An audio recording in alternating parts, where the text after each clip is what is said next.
అందరికీ నమస్తే అండి, welcome back to tree media food.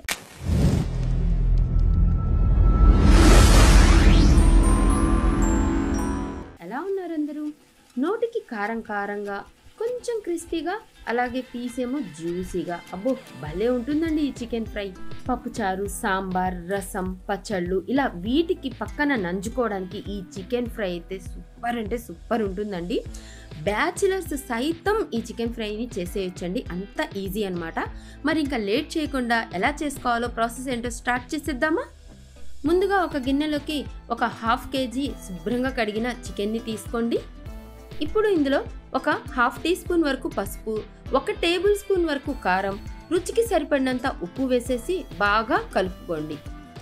ఈ ఉప్పు కారాలు అనేవి ఈ ముక్కకు బాగా పట్టేలాగా మసాజ్ చేస్తూ కలపండి. ఆ తర్వాత ఇందులో 1 టేబుల్ స్పూన్ వరకు ఆయిల్ వేసేసి మరొకసారి కలుపుకొని ఒక 1 అవర్ పాటు పక్కన పెట్టేసేయండి. మీకు ఒకవేళ టైం ఉంటే గనక ఫ్రిడ్జ్లో ఒక పూట మొత్తం పెట్టేయండి, ఇంకా టేస్టీగా ఉంటుందండి ఈ చికెన్ ఫ్రై అనేది. కానీ దాదాపుగా ఒక 1 అవర్ అయినా పక్కన పెట్టేసి ఆ తర్వాత స్టవ్ ఆన్ చేసేసి ఇలా వెడల్పుగా ఉన్న ఒక గిన్నె పెట్టుకోండి లేదా కడాయి పెట్టేసుకోండి. ఇందులో ఒక 2 టేబుల్ స్పూన్ల ఆయిల్ వేయండి. ఆయిల్ హీట్ అయ్యాక మనం కలిపి పెట్టుకున్న ఈ చికెన్ని వేసేసేయండి. ఆ తర్వాత మూత పెట్టేసి మధ్యలో కలుపుకుంటూ మళ్ళీ మూత పెట్టేసి ఇలా ఒక 10 నిమిషాల పాటు ఈ చికెన్ని ఫ్రై చేసేసుకోండి. మీడియం ఫ్లేమ్లో ఈ ప్రాసెస్ అంతా చేసుకోండి. చూడండి వాటర్ వచ్చాయి, మనం ఎలాంటి నీళ్లు కలపలేదు, అయినా సరే చికెన్లో ఇలా కొంచెం వాటర్ వస్తాయన్నమాట. ఈ వాటర్ అంతా ఇంకిపోయి ఆయిల్ అంతా సపరేట్ అయిపోయి ఆ పీస్ అనేది సాఫ్ట్గా కొంచెం రెడ్డిష్గా అయ్యే వరకు ఫ్రై చేయండి. ఇదిగోండి ఇలా ఉండాలండి. కొంచెం పైకేమో రెడ్గా, లోపలేమో జ్యూసీగా సాఫ్ట్గా చికెన్ బాగా ఉడికిపోయి ఉండాలన్నమాట.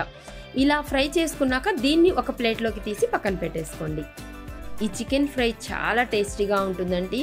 ఒకసారి ఇలా ట్రై చేసి చూడండి, చాలా అంటే చాలా నచ్చేస్తుంది మీకు. ఇలా చికెన్ మొత్తాన్ని ఒక ప్లేట్లోకి తీసి పెట్టుకున్నాక ఇందులోనే ఇంకొక టేబుల్ స్పూన్ ఆయిల్ వేసేసుకొని ఆయిల్ హీట్ అయ్యాక ఒక గుప్పెడు ఉల్లిపాయ ముక్కలు, ఒక 2 పచ్చిమిరపకాయలు ఇలా చీలికల్లా కట్ చేసుకొని వేసేసేయండి. మీడియం ఫ్లేమ్లో ఈ ఉల్లిపాయ ముక్కల్ని ఆ పచ్చిమిరపకాయల్ని ఫ్రై చేసేసుకోండి.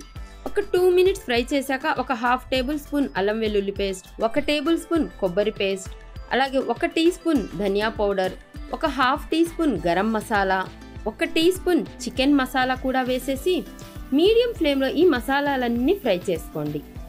సిమ్లో మీడియం ఫ్లేమ్లో మార్చుకుంటూ ఈ మసాలాలు మాడిపోకుండా ఫ్రై చేసుకోండి. ఇలా ఫ్రై అయ్యాక ఒక రెబ్బ కరివేపాకు కూడా వేసేసి ఒక 10 సెకండ్ల పాటు అలా ఫ్రై చేసేసి మనం ఆల్రెడీ ఫ్రై చేసి పెట్టుకున్న చికెన్ని ఈ మసాలాలో వేసేసేయండి.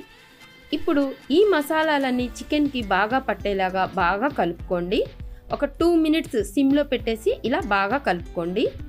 మీకు ఇంకొంచెం స్పైసీగా కావాలంటే ఒక 1/2 టీ స్పూన్ కొంచెం కారం వేసేసి మరొకసారి మిక్స్ చేసేసుకొని 1 నిమిషం పాటు ఫ్రై చేసేసి కొంచెం కొత్తిమీర కూడా వేసేసి ఇంకా స్టవ్ ఆఫ్ చేసేసుకోండి. అంతేనండి, చాలా చాలా టేస్టీగా ఉండే స్పైసీ చికెన్ ఫ్రై రెడీ అయిపోయిందండి.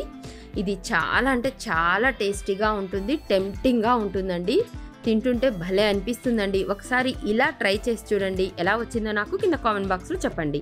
నా వీడియో కనుక నచ్చినట్లయితే లైక్ చేయండి, షేర్ చేయండి, సబ్స్క్రైబ్ చేయండి. థ్యాంక్ యూ సో మచ్ అండి. Thank you.